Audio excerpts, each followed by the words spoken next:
Howdy from Arlington, Texas, y'all. Hope this video finds you well. Happy Friday. For me, I'm calling it an F1 Friday because I'm going to show off a few F1 cards I purchased. So basically, I have just been picking off when I can, mostly on COMC, so I don't have any of those.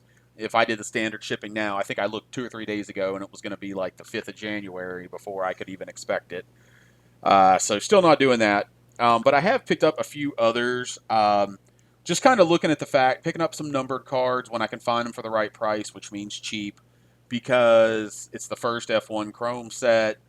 F1 does have a great world following. It's not my favorite form of racing, but it is what it is. So I've been picking those off, like I said, cheaply.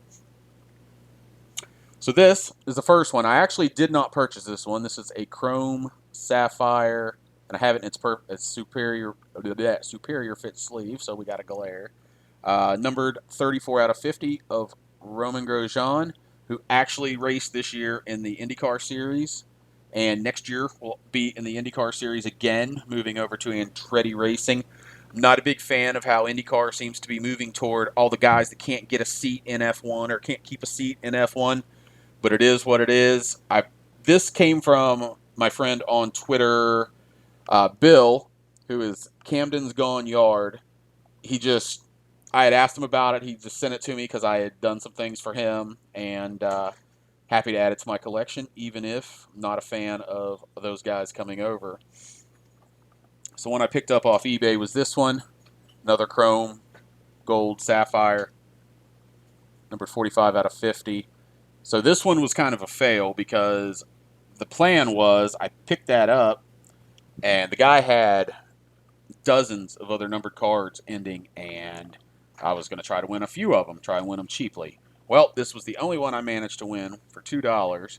The bad news was it was $4 shipping, and it burns me to no end to pay $4 shipping on a $2 card. Usually I don't do it. The only reason I did it was because this was an auction and I lost all the other ones. So, yeah, I don't understand why cheap cards, why people aren't using standard envelope. I'm not paying $4 shipping for a $2 card. At least buy it now. Then what pissed me off was he sent it standard envelope, so he paid 73 cents to ship it after charging me $4. So I messaged him. He claimed it was different because he uses a bubble mailer, which he did. But yeah, standard envelope's not supposed to be bubble mailer, but somehow it got through. I got a $2 refund. He said that it cost him $2 to ship it with the bubble mailer and all. Well, he's really overpaying for bubble mailers. Sorry, not sorry. So I was going to leave a neutral. What I had thought was I'm going to leave a negative if he doesn't refund me anything, because I asked for a refund. I requested a $3 refund. I was going to leave a negative if he didn't give me a refund. I was going to leave a neutral if he gave me a partial refund. He did, and I just really don't want to deal with it. I don't want to deal with him sending me nasty messages. So I haven't left anything. Thoughts? What do you think? I mean, I'm not the only one that's had this happen where they're charging you $4 shipping, $3.50 shipping, and they're shipping a standard envelope and just pocketing the rest, and that pisses me off. That's basically theft. So what are your thoughts on that? So this one I picked up from eBay. Oh, man, sorry these aren't showing up and you're having to see my reflection. I need to stop putting these in the new top loaders and sleeves before. So this is Giuliano Alessi. So the reason I picked this up was, one, this is numbered out of 70. Come on. 60 out of 70. Also from Sapphire. So the reason I picked that up was, one, it only had $1 shipping. Two, the price was okay. It was numbered out of 70. And three, I could potentially see him running, if not IndyCar in the future, which again, I'm not a fan of the F1 rejects coming over running IndyCar, but he may end up in the Indy 500. So, with IndyCar not having cards, I thought, it's a nice little gamble. And the reason I think that he could come over is, I just don't, one, I don't know if he has the talent to be an F1 driver, or should I say the money to be an F1 driver. His father, John Alessi, he was a long-time F1 driver, and he did win once the 1995 Canadian Grand Prix. And then his dad also started and finished 33rd in the 2012 Indianapolis 500. So at least there's some family familiarity with Indianapolis, IndyCar. and so on.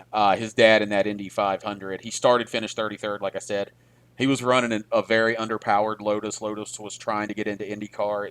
It was a complete popcorn fart in church. I mean, it was awful. And he and his teammate were forced to park after less than a dozen laps into the race just because they couldn't get up to speed. So it is what it is. The last thing I got is some of these Chrome 70th gold. So these are actually not. Man, this video is horrible. I'm sorry, y'all, but I ain't taking them out and re-recording it. You can just give me a thumbs down if you want. So anyway, they're all, two of them are team cards, F2 team cards, and the other one is just a team logo, which I think was completely ridiculous that's what Topps did. They tried to make a 200 card racing set. So they put team cards, they put crew cards, they put like the guy that runs the team, I forget what he's called, the team principal. Just so much crap in there. I mean, granted, Lewis Hamilton had more than a dozen cards, and some of the other stars had close to that. But anyway, the reason I picked these up, they're unnumbered. I paid less than $2 delivered a pet for each of them. I paid $5.75. But the 70th anniversary gold cards, they're unnumbered, but based on the pack odds. The pack odds of the purple refractors, which are numbered out of 399, and they're 1 in 9 packs. These are 1 in 30 packs, I believe. I didn't write that down here. So the golds have an estimated print run of 120. So again, first F1 Chrome set. We know how first Prisms, have gone over the last couple of years for those sets. So, even if they're not rookies, just low numbered or, tougher, more scarce. So I'll just pick these up, throw them in there. Like I said, maybe Alessi will end up in IndyCar, and I'll be able to say that I do have a card of him since IndyCar sucks and won't get a set going. But that's what I got for today. I hope you all have a great weekend. Enjoy some college football tomorrow because, well, I mean, you can or you can't, but, I'll be enjoying some college football tomorrow. That's what I got. Be smart, be safe, don't be a dicko, and I'll see you down the road.